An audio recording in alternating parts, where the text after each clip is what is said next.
एफएडो junction में आपका स्वागत है। मैं हूं डिम्पी कालरा। तो मार्केट के अंदर इस समय की अब जो स्ट्रेंथ है वो निफ्टी के अंदर दिख रहा है, लेकिन बैंक निफ्टी बार बार जर्क ले रहा है।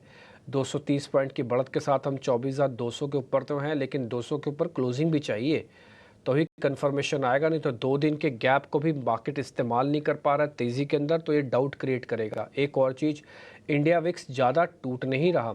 कल भी करीब 9% की गिरावट थी, अभी भी करीब 8% की गिरावट है। ये 42% बढ़ा था एक दिन में। एथिकली देखा जाए तो 50% बढ़ा हुआ है, लेकिन गिरावट नहीं आ रही है। ये बात तो सच है ना कि कुछ ना कुछ मार्केट के अंदर हुआ है ऐसा, चाहे वो मंदी की बात चल रही हो, चाहे वो यूएस के अंदर थोड़ा स्लो डाउन की बात हो रही हो, या फिर पूरे एशिया मार्केट के अंदर येन का कुछ इशू चल रहा हो। कुछ ना कुछ ऐसी चीज़ें हो रही हैं जिससे बाज़ार हल्का सा डरा और सहमा हुआ है। इसलिए इतनी तेज़ गिरावट के बाद, जहाँ पे 1000 पॉइंट करीब निफ्टी 2 दिन में टूट गया हो, उसके बाद पुल बैक में इसको 24,200 24,500 को पार करना भी भारी पड़ रहा है। नहीं तो ऐसे 200-300 पॉइंट तो देखता तक नहीं था, लेकिन जिस समय चाहिए उस समय आ नहीं रहे। इसका मतलब कुछ ना कुछ बात ज़रूर है, ये नोटिस करनी चाहिए। हमने आपको कल परसों भी ये बात बताई हुई है। आ जाते हैं बैंक निफ्टी पर। ये 50,000 को भी स्ट्रगल कर रहा है उसको पाने के लिए। आज आप देखो, खुला गैप के साथ, गैप ने तेज़ी भी दिखाई, लेकिन उसके बाद वो गुम सी हो गई है। जो बड़े प्लेयर हैं, एचडीएफसी, रिलायंस इंडस्ट्रीज, उसका योगदान है आज, आईटी का भी योगदान है, लेकिन उसके बावजूद अंदर खाने बाजार अभी भी अब थोड़ा स्ट्रगल करता हुआ दिख रहा है। इन सब पे हम चर्चा करेंगे, बातचीत होगी। क्या क्या बाजार अपना बॉटम ढूंढ रहा है? क्या एक दिन में ही पुल बैक आ जाना चाहिए था, कि धीरे धीरे पुल बैक आएगा, या आएगा भी कि नहीं आएगा? ये सारे क्वेश्चंस आपके मन में भी चल रहे होंगे। इनके जवाब देंगे हमको अवनी भट्ट, और जो हमारी आज की मेहमान हैं उनसे पता करेंगे निफ्टी बैंक निफ्टी के बारे में, और साथ ही ट्रेड के बारे में। कल हमारे मेहमान थे प्रशांत सावंत, तो उनसे हमने कुछ ट्रेड पूछे। उथल पुथल मार्केट में काफ़ी थी, लेकिन फिर भी रिपोर्ट कार्ड बढ़िया बन के आया, आपको दिखाते हैं।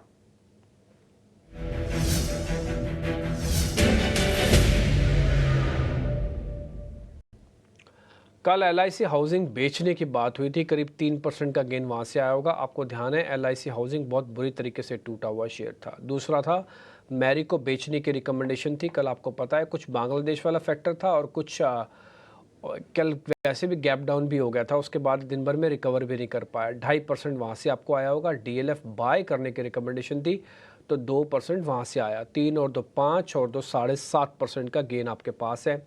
ये 7.5% में से कुछ भी मत लगाओ, 2-2.5% भी समझ लो, तो आप खुद से आपको आइडिया लग गया होगा कि क्या हुआ है या क्या होने जा रहा है। ठीक है, तो ये रिपोर्ट कार्ड है प्रशांत सावंत का। हर दिन जो हमारे मेहमान आते हैं, बढ़िया ट्रेड आपको देते हैं, और कुछ तरह का रिपोर्ट कार्ड आपको बनता हुआ भी दिखता है। एक नीचे खबर चल रही है, वो चल रही है AIA इंजीनियरिंग को लेकर। 5,000 रुपये के बायबैक का अनाउंसमेंट हुआ है। ठीक है, अभी शेयर चल रहा है 4500 रुपये का। बायबैक तो सिर्फ 10 ही लाख शेयर होंगे, क्वांटम के हिसाब से 1% बनता है, लेकिन भाव पे जो प्रीमियम डला हुआ है वो करीब 500 रुपये का है, और वो भी तब है जब 1.5 से 2% ये शेयर ऊपर है तब, यानी कि 83 रुपये आज चला है। उसके बाद करीब 500 करोड़ रुपए खर्च करके कंपनी 10 लाख शेयरों का बायबैक करेगी। रेट डाला है 5,000 का, 5,000 पे ये बायबैक होगा। तो इम्पैक्ट आ रहा है इसका, 1 से 1.5% ये शेयर ऊपर है। AIA इंजीनियरिंग के रिगार्डिंग ये शेयर था। अब हम वापस अपने ही कार्यक्रम पे लौट आते हैं, और ज़रा अवनी भट्ट से पता करते हैं कि मार्केट के अंदर क्या करना चाहिए। थोड़ा और रुकना चाहिए, शॉर्ट करना चाहिए ऊपर जाके, या फिर बाइंग ऑन डिप्स की वेट करनी चाहिए? अवनी, बहुत शुक्रिया, थैंक यू वेरी मच समय देने के लिए।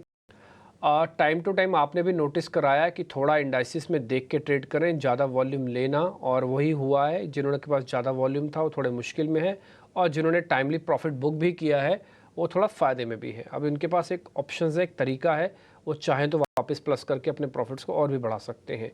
एक बार ज़रा गाइड कीजिएगा लेवल के हिसाब से कि निफ्टी कहाँ से स्ट्रॉन्ग, कहाँ से वीक हो जाएगी, और किस रेंज में रहने के चांसेस है अभी। गुड आफ्टरनून डिम्पी जी, और सारे दर्शकों को भी मेरा नमस्कार। सो निफ्टी अभी फिलहाल जो रेंज में आ चुका है 24,230 के करीबन, वो बराबर जो ट्रेडिंग रेंज है उसके बीचों बीच है अभी। नीचे 23,900 का एक अच्छा सपोर्ट लेवल है और ऊपर के तरफ 24,500 का बहुत स्ट्रॉन्ग रेजिस्टेंस हो चुका है। तो मेरे हिसाब से अब 24,500 को निकालना तो बहुत मुश्किल होगा। तो अगर कोई लंबी तेजी पोजिशनली अगर तेजी करनी है तो मेरे हिसाब से 24,500 का लेवल क्रॉस करे तो ही उसमें तेजी करनी चाहिए। अब की बात करें तो 23,900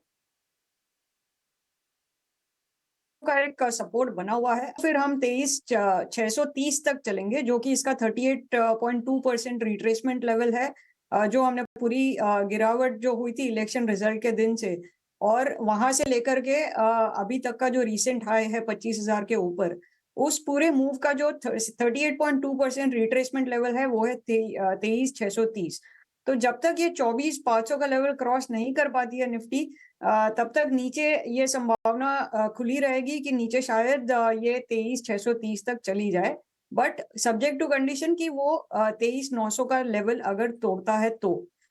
सो अगर ट्रेड बनाना है तो फिलहाल करंट लेवल्स पे कोई नहीं ट्रेड बन रहा है, बट अगर 23,900 पे अगर 900-950 के बीच में अगर निफ्टी आती है तो वहां पे हम खरीदारी करके चल सकते हैं। छोटा सा स्टॉप लॉस रखना होगा 23,850 का और 24,350 का उसमें लक्ष्य रहेगा। फिलहाल ये लेवल पे कोई ट्रेड नहीं बनता है। अगर अब मैं बैंक निफ्टी की बात करूँ तो जैसे आपने बताया कि कमजोरी बैंक निफ्टी में ज्यादा नजर आ रही है, बट उसमें भी जो स्विंग लो था 3 दिन पहले का जो 49,700 के करीबन, अगर 49,700 एकदम स्ट्रिक्ट स्टॉप लॉस है, वो लेवल अगर टूटता है तो हमें इंट्राडे में नीचे 49,000 तक एक जोरदार बिकवाली देखने मिल सकती है। तो अभी फिलहाल बैंक निफ्टी 49,900 के करीबन टिका हुआ है। 50,000 क्रॉस करना भी बहुत मुश्किल हो रहा है। तो मेरे हिसाब से फिलहाल बैंक निफ्टी में तो अवॉइड ही करना चाहिए। इन केस अगर पुल बैक आ जाता है ऊपर 50,500 तक, तो वहां पे हम बिकवाली कर सकते हैं। एक छोटा सा स्टॉप लॉस लगाना होगा 50,750 का और नीचे हमें फिर से 50,000 तक के लक्ष्य नजर आ सकते हैं। तो फिलहाल दोनों ही जो इंडाइसेस है, दोनों ही निफ्टी और निफ्टी एकदम सीमित दायरे में है और जो रेंज है उसके बराबर बीचों बीच है। तो ये लेवल्स पे ट्रेड नहीं बनता है, but bank Nifty for sure ये आप ट्रेड मिस मत करना। अगर 49,700 का लेवल टूटता है स्पॉट में तो आप इंट्राडे के लिए करीबन 700 पॉइंट का गेन हो सकता है, नीचे 49,000 तक बैंक निफ्टी गिर सकती है। तो ये ट्रेड आप बिल्कुल लीजिएगा अगर 49,700 का लेवल टूटता है तो। ठीक है, डन। तो आपके लिए दोनों चीज़ें लेवल हो गई हैं। 23,900 का लेवल, 24,400-500 का लेवल। तो सारी चीज़ें हमने बाकायदा लिख दी हैं और बैंक निफ्टी के अंदर भी 49,700 जो इमीडिएट लो बना हुआ है, अगर ये वापस टेस्ट हो गया, टूट गया, तो आप 700 पॉइंट और नीचे जाओगे बैंक निफ्टी में और फिर 50,000 आपका स्टॉप लॉस हो जाएगा। ठीक है, तो बी अवेयर, थोड़ा सावधानी से ट्रेड कीजिएगा, एग्रेशन ना दिखाइए, फोमो ना दिखाइए, मिस आउट फीलिंग कुछ नहीं है। मार्केट को सेटल होने के लिए समय चाहिए। एक दिन के अंदर जब 40% विक्स बढ़ेगा तो कुछ तो हो ही रहा है ना मार्केट के अंदर। थोड़ी सी चीज़ें सेटल डाउन हो जाएंगी, आपको खुद लेवल से पता लग जाएगा। आपको लगेगा हम लेट हो जाएंगे, लेट वेट कुछ नहीं होगा सर। अगर आप नहीं ऐसा जल्दबाजी करेंगे ना तो फिर आप ट्रैप हो सकते हैं। तो अभी आप रुक जाइएगा, थोड़ा पक्का हो जाने दीजिए। 23,900 के अगर ये नीचे चला गया तो फिर दिक्कत बढ़ेगी, नहीं तो आप 23,900 के आसपास खरीद सकते हैं। ये ऊपर लिखा है इसलिए स्पेशली। तो फिर 50-60 पॉइंट का एक स्टॉप लॉस रह जाएगा और ऊपर आते समय 600 पॉइंट का रास्ता खुल जाएगा। तो रिस्क रिवॉर्ड ऐसा रखो कि 1:4 रहे कम से कम। अगर अभी भी 1:4 रिस्क रिवॉर्ड नहीं मिल रहा तो फिर ट्रेड ही नहीं करना चाहिए। ठीक, तो ये रफ आपको है। और एक और चीज़ आप देखो, दोनों में ना डाइवर्जेंस है। उसकी वीकनेस की बात हो रही है, उसकी स्ट्रेंथ की बात हो रही है। तो दोनों में ये लेवल्स की बड़ी इंपॉर्टेंस है, इसलिए लेवल डालने पड़े ऊपर। उसमें 23,900 डालना पड़ा, उसमें 49,700 डालना पड़ा।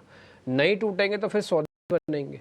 मान लो 49,770 नहीं टूटा तो नहीं करेंगे ट्रेड, और उसमें 23,900 नहीं टूट गया तो फिर बाय मत लेना। ये कंडीशन अप्लाइड है सारी। ठीक जी, आगे बढ़ें। अब जरा शेयर्स की तरफ आ जाते हैं। तो ताज़ा खरीदारी वाले शेयर्स पहले आपकी स्क्रीन पर आएंगे।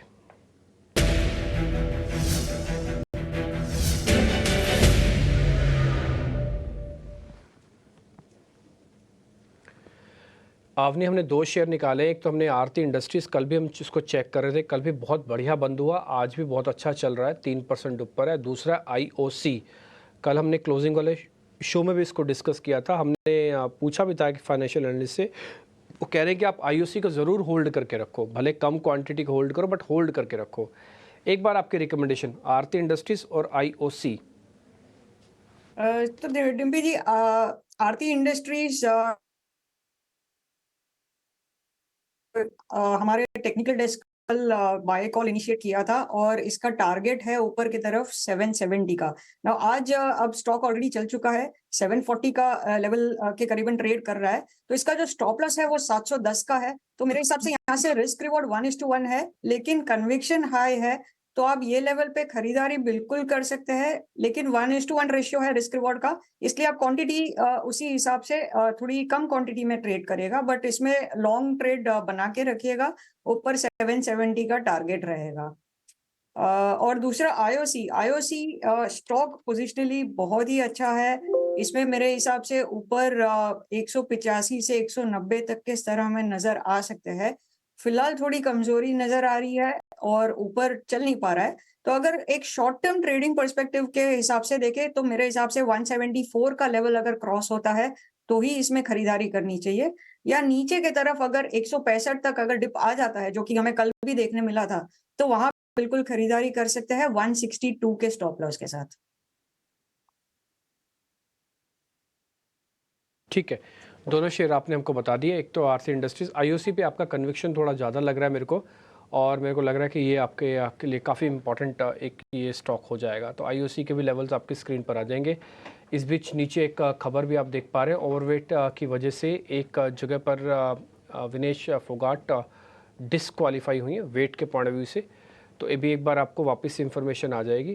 तो ओलंपिक में डिसक्वालीफाई वेट के हिसाब से उनको डिसक्वालीफाई किया, क्योंकि सीमा से ज़्यादा उनका वजन था, तो इसके लिए उनको अयोग्य घोषित किया गया है। ये भी जानकारी आप अपने नीचे बैंड पे अभी थोड़ी देर में देख लेंगे, और जो पूरी डिटेल है जैसे जैसे खबर आती जाएगी हम आपको बताएंगे। ओलंपिक्स में भी बहुत इंपॉर्टेंट है और काफ़ी अच्छे नोट पे इस समय हम चीज़ों को इंडिया के लिए कम से कम होते हुए देख पा रहे हैं। तो दिनेश फोगाट का वजन 100 ग्राम ज़्यादा निकला, तो इसलिए इनको डिसक्वालीफाई किया गया है। ठीक है, आगे बढ़े। ये खबर तो आपके पास आ ही गई होगी और आप अलग अलग माध्यम से भी आप तक पहुंच ही रही होगी। मैं ज़रा कवरिंग वाले शेयर्स भी आपकी स्क्रीन पर रख देता हूँ। क्रॉम्पटन है और पीआई इंडस्ट्रीज़ है। मैम दोनों शेयर्स चेक कर लेना, क्रॉम्पटन ग्रीव्स और पीआई इंडस्ट्रीज़। माफ कीजिएगा। तो क्रॉम्पटन ग्रीव्स में आज एक शॉर्ट कवरिंग तो अच्छी हमें नजर आ रही है, लेकिन इसका ऊपर की तरफ जो रेजिस्टेंस है वो 438 का है। सो ये यहाँ से मेरे हिसाब से अगर 438 का लेवल क्रॉस कर पाता है तो हमें एक अच्छी तेजी नजर आ सकती है ऊपर ऑलमोस्ट 475 तक। तो इसमें खरीदारी करनी है ओनली अगर 438 का लेवल क्रॉस कर पाए तो, नहीं तो वहां से फिर से एक बिकवाली हमें देखने मिल सकती है। तो फिलहाल इसको ये भी कंडीशनल बाय रहेगा, तो थोड़ा सा अवॉइड कीजिएगा। 438 का लेवल क्रॉस करता है तो इसमें बिल्कुल आप बाइंग की पोजीशन बना सकते हैं। और पीआई इंडस्ट्रीज ने एक अच्छा ब्रेकआउट दिया है और अच्छे वॉल्यूम के साथ चल रहा है, और इतने गिरते हुए मार्केट में भी इसने अपना इवन जो बहुत शॉर्ट टर्म मूविंग एवरेज 20 दिन का मूविंग एवरेज के ऊपर टिका हुआ है स्टॉक। सो इसमें व्यू पॉजिटिव रहेगा। नीचे के तरफ इसका जो सपोर्ट है वो भी काफी नीचे है, क्योंकि इतनी वोलेटिलिटी है तो एक स्टॉप लॉस भी जो है वो थोड़ा सा बड़ा होता है। तो नीचे 43 के स्टॉप लॉस से आप इसमें खरीदारी कर सकते हैं। थोड़ा सा पोजिशनल ट्रेड रहेगा ये, आपको इसको समय देना होगा। ऊपर 45-50 का इसका टारगेट रहेगा। डन मैम, दोनों शेयर्स पे आपने अपना व्यू पॉइंट दे दिया। मोटा मोटी हमने एक सेगमेंट पूरा ख़त्म कर दिया तेज़ी का, जहाँ पर हमको तेज़ी वाले जितने भी स्टॉक्स थे हमने अपने एंड से पता कर लिया। एक तो पीआई था, और दूसरा क्रॉम्पटन, तीसरा आरती इंडस्ट्रीज़, चौथा आईओसी। आपकी बात सुन के मेरे को लग रहा है कि आईओसी आप ज़्यादा कन्विक्शन रखते हैं। पीआई इंडस्ट्रीज़ पे भी आपका टारगेट 4500 तक का है, और ये आईओसी के लेवल्स लिखे हुए 165 पे आपको मिलता है तो फिर खरीदेगा। तब 174 का टारगेट बनेगा, 162 का स्टॉप लॉस है। सेम विद आरती इंडस्ट्रीज़ है। तो जो जिनका भी स्टॉप लॉस और टारगेट आपको मिल रहा है ना, सिर्फ यही ट्रेड होंगे। निफ्टी पर भी आपने व्यू दिया है कि आप इस चीज़ पे लिए ध्यान रखेंगे कि थोड़ा डिप मिले तो ही ख़रीदारी करना, तो रिस्क रिवॉर्ड आपका बेहतर बनेगा। वो है 23,900, 50-60-100 पॉइंट तक का एक स्टॉप लॉस लगेगा। आप एक एक्सपेरिमेंट कर सकते हैं। बैंक निफ्टी अगर 49700 इमीडिएटली जो रिस्क बना है या फिर रेंज बनी है उसको अगर ब्रेक कर देता है तो फिर नीचे चला जाएगा। और ठीक, तो एक कुल मिला के आपके लिए सारी रेंज हमने नोटिस करवा दी। एक छोटा सा ब्रेक लेने, ब्रेक से पहले एक छोटी सी खबर आपको और बताना चाहते हैं। ये आपके बड़े काम की है ये खबर। आज सुबह भी हमने एक टेक लिया था, वो थी घर खरीदारों के लिए राहत की खबर आई है। एक्चुअली में एलटीसीजी टैक्स के लेकर कुछ कैलकुलेशंस में चेंजेस हुए हैं। ये कैलकुलेशंस क्या है, पूरी खबर बता रहे हैं मेरे सहयोगी शरद दुबे। शरद जी, एक बार ज़रा खबर बता दीजिए, फिर हम ब्रेक लेंगे। जी बिल्कुल, खबर जो है इम्पोर्टेंट है कि जो घर के खरीदारी के जो राहत मिली है गवर्नमेंट से मिली है। सरकार ने जो रियल एस्टेट के लिए एलटीसीजी टैक्स की व्यवस्था के संशोधन किया है। देखा जाए तो जो टैक्स पेयर्स का इंडेक्सेशन का जो बेनिफिट है उसके साथ साथ उसके बगैर बेनिफिट पे भी जो है टैक्सेशन का जो है वो लाभ उठा सकते हैं। अब घर फ्लैट की जो बिक्री की अगर हम बात करें तो यहाँ पे टैक्स देनदारी पे जो है कम हो सकती है। और ऑफकोर्स 23 जुलाई 2024 से जो है पहली खरीदारी जो प्रॉपर्टी या घर की होगी उस पर वो लागू होगी। व्यक्ति या एचयूएफ, इंडिविजुअल या एचयूएफ, दोनों के लिए ये नियम है। और इंटरेस्टिंगली रियल एस्टेट इंडस्ट्रीज़ के साथ ये फीडबैक लिया गया था जहाँ पे इन दो विकल्पों का जो है प्रस्ताव देखने मिलेगा। तो ये अहम जो है न्यूज़ फ्लो आ रही है। और इसके अलावा जो इसके क्या इम्पैक्ट एनालिसिस होते हैं ये हम आपको ब्रेक के बाद बताएंगे। किस तरह राहत जो है गवर्नमेंट ने दी है जब वो इंडेक्सेशन की अनाउंसमेंट की थी। लेकिन अब कुछ हम एनालिसिस कर देते हैं कि क्या जो है बहुत सारे आप कह सकते हैं सीन्स है जहाँ पे फोकस में रहेगा। एक रियल एस्टेट की बिक्री की एलटीसी टैक्सेशन की अगर हम बात करें तो यहाँ पे दो सिनारियो बनते हैं। एक इंडेक्सेशन के बिना, वो आता है आपका 12.5% का। एक आता है इंडेक्सेशन के साथ, वहाँ पे टैक्स लगता है 20% का। अब चलिए सबसे पहले एक जो है हम लोग लेते हैं घर बिक्री एलटीसी, जहाँ पे इंडेक्सेशन के बिना कैसे टैक्सेशन कैलकुलेशन होता है उस पर फोकस करते हैं। अगर सोचिए 2001 में 1 करोड़ का घर लिया है, 2024 में उसका जो मूल्य है ऑलमोस्ट 4 करोड़ के ऊपर आ जाता है, तो नेट प्रॉफिट कितना आता है 3 करोड़ 17 लाख। अब इस पे जो है 12.5% का एलटीसीजी टैक्स लगेगा, यानी कि 40 लाख का जो है आपका टोटल जो है टैक्स आउटगो होगा। वही अगर हम दूसरे सिनारियो की बात करते हैं, यहाँ पे एलटीसीजी की जो घर बिक्री है एलटीसीजी की, यहाँ पे इंडेक्सेशन के साथ क्या अमाउंट होगा उस पर फोकस कर। यहाँ पे देखेंगे नेट प्रॉफिट 3.17 करोड़ है। हालांकि इंडेक्सेशन के साथ वैल्यू के एडजस्टमेंट देखें तो 3.6 करोड़ आ रहा है। और उसका जो प्रॉफिट है कैलकुलेट करें तो 54 लाख आ रहा है। तो इस कंप्यूटेड वैल्यू पे आप देखेंगे 20% का एलटीसीजी लगा, यानी कि 11 लाख। पहले जो हमने बात की थी वो 40 लाख का टैक्स पेमेंट था, दूसरा वाला 11 लाख का आया है। तो आप देख सकते हैं किस तरह कैलकुलेशंस जो है डिफर कर रहे हैं और एक फ्लेक्सिबिलिटी जो है होम ओनर्स को दे रहे हैं। लेकिन सवाल उठता है कि इंडेक्सेशन है क्या। जो हम पढ़ते हैं ऑफकोर्स टैक्सेस में पढ़े हैं, लेकिन ये इंडेक्सेशन है क्या, स्पेशली रियल्टी सेगमेंट को लेकर। तो इंडेक्सेशन यानी महंगाई के प्रभाव का कैलकुलेशन करने की एक व्यवस्था है, एक टाइप से एक इकोनॉमिक इंडिकेटर है। अब इसके ज़रिए क्या होता है कि प्रॉपर्टी की जो खरीद की मूल्य है उसकी महंगाई के हिसाब से बढ़ाते हैं, किस तरह आगे जाता है। तो इन्फ्लेशन ऐड होते रहता है इस इंडेक्स में। इसके मुनाफा कम दिखता है और नतीजे जो कम टैक्स है वो देना पड़ सकता है। सीधे शब्दों में कहे तो इंडेक्सेशन बेनिफिट के चलते आप कह सकते हैं कि टैक्स देनदारी कम हो जाता है। और प्रॉपर्टी की जो मरम्मत या डेवलपमेंट अगर होती है तो यहाँ पे जो पैसे लगते हैं वो इंडेक्सेशन से भी मिल सकता है। तो कुछ बेनिफिट्स भी आते हैं इस इंडेक्सेशन से। लेकिन बजट में क्या हुआ था ये मैं बताता हूँ। यहाँ पे एक झटका लगा था बजट में जो हाल ही में अनाउंस हुआ था। यहाँ पे जो है उन्होंने कहा कि जो long term capital gains tax है उसमें इंडेक्सेशन बेनिफिट हटा दिया गया था। एलटीसीजी टैक्स में 20% से घटा के 12.5% फ्लैट कर दिया गया था। और उसके कारण जो सरकार ने जो टैक्स के जो सरल करने के लिए जो है उन्होंने ये निर्णय लिया था। ऑफकोर्स इंडस्ट्री वाइज में जो है थोड़ी फीडबैक्स आई, उसके कारण जो उन्होंने चेंजेस लाया। सरकार के नए प्रस्ताव के कुछ फ़ायदे भी थे जिसको मैं टच अपॉन करूँगा। सबसे पहला है कि जो प्रॉपर्टी बेचने वालों को जो है ज़्यादा फ़ायदा होता, ज़्यादा टैक्स नहीं देना होता। और दूसरा बात, रियल एस्टेट सेक्टर की जो ग्रोथ के लिए ये काफ़ी अहम कदम था ताकि सिंप्लीफाई कर पाए टैक्स रेट्स। ये गवर्नमेंट का स्टांस था। हालांकि फीडबैक जो आया इंडस्ट्री से उसके कारण गवर्नमेंट ने अपनी स्टांस बदली है और ज़्यादा फ्लेक्सिबिलिटी जो है ओनर्स को भी दी है। और रियल एस्टेट स्टॉक्स में भी हम देख रहे हैं पिछले 2 दिन से अच्छी बाइंग आ रही है इस न्यूज़ फ्लो के लिए।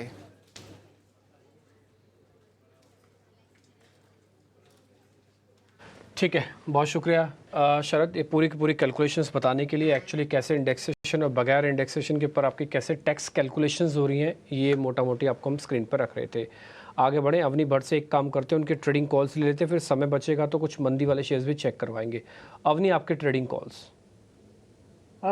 जी, सो आज अगेन अभी मार्केट बहुत डाइसी सिचुएशन में है, बराबर बीचों बीच है, तो एक बैलेंस्ड अप्रोच रखेंगे। एक तेजी का शेयर रहेगा, एक मंदी का। तो तेजी करनी है हमें जुबिलेंट फूड में। जुबिलेंट फूड में आप देखें तो पिछले 3 दिन से जो मार्केट में इतनी बड़ी गिरावट दिखी है, उसमें भी इस स्टॉक में बहुत ज़्यादा गिरावट नहीं दिखी है। हल्का-सा रिट्रेसमेंट हो चुका है, बट 20 दिन का मूविंग एवरेज का सपोर्ट लेकर के ये स्टॉक में फ्यूचर्स में लॉन्ग एडिशन नज़र आ रहा है। तो मेरे हिसाब से ये स्टॉक में एक अच्छी तेजी होनी चाहिए। आज भी एक अच्छा मूव दिखा रहा है सुबह से। तो इसको 609 से लेके थोड़ा बहुत अगर डिप आ जाए नीचे 605 तक, तो इस रेंज में हम इसमें खरीदारी करेंगे। ऊपर 628 और 640 के 2 लक्ष्य रहेंगे और नीचे स्टॉप लॉस लगाना है 592 का। और दूसरा जो शेयर सेल साइड पे है वो है इंडियन होटल। तो इंडियन होटल में हमने देखा है कि पिछले 2 कॉन्जिक्यूटिव दिन में 50 दिन के मूविंग एवरेज के नीचे स्टॉक ने बंद दिया है और कोई भी उछाल आता है तो उसमें एक अच्छी खासी बिकवाली हो जाती है और जो उछाल आता है उसमें जो वॉल्यूम्स है वो वॉल्यूम एक्टिविटी सपोर्ट नहीं कर रहा है, बहुत ही कम वॉल्यूम पे ऊपर की तरफ चलता है स्टॉक। तो आज हमें एक शॉर्ट कवरिंग जरूर नजर आ रहा है, बट मेरे हिसाब से ये टिकेगा नहीं क्योंकि वॉल्यूम्स बहुत ही कम है और फ्यूचर्स में भी कोई ऐसा बड़ा लॉन्ग एडिशन नहीं नजर आ रहा है, सिर्फ एक हल्का सा शॉर्ट कवरिंग है। तो इसमें हम बिकवाली करेंगे। अभी करंट करीबन 616 के आसपास है अगस्त की फ्यूचर। इसको 616 से 618 की रेंज में हम सेल करेंगे। नीचे इसका लक्ष्य रहेगा 595 एंड 580। तो काफी स्ट्रॉन्ग सेल है ये और नीचे की तरफ टारगेट भी 580 तक धीरे धीरे आ सकता है। 595 बहुत इमीडिएटली आ सकता है और ऊपर हमें स्टॉप लॉस लगाना है 628 का। ओके, ठीक है, तो दोनों शेयर्स हमने नोटिस कर लिए, आपके तेज़ी वाले भी और एक मंदी वाला शेयर भी नोटिस हुआ है। इंडियन होटल्स के अंदर भी आप शॉर्ट करने की रिकमेंडेशन दे रहे हैं। जुबलेंट मेरी भी लिस्ट में था आज, अनफॉर्चुनेटली मैं सुबह नहीं दे पाया, लेकिन आपने दिया है, अच्छा लगा। आज हमने सुबह 2 शेयर बताए थे, एक यूनाइटेड स्पिरिट्स बताया था और साथ ही नेटको बताया था। दोनों बाकायदा डेज हाई पे चल रहे हैं। तो इसी तरह के मार्केट के अंदर सिलेक्टिव शेयर्स पे आप काम करोगे तो आपका काम बन जाएगा। अवनी, बहुत शुक्रिया, थैंक यू वेरी मच। आपने जितने भी शेयर्स हमको बताए, इनमें से हम आपका रिपोर्ट कार्ड बना के कल दर्शकों के सामने रखेंगे और उम्मीद करता हूँ रिपोर्ट कार्ड काफ़ी अच्छा बनेगा। फिलहाल इस कार्यक्रम से इतना ही, नमस्कार।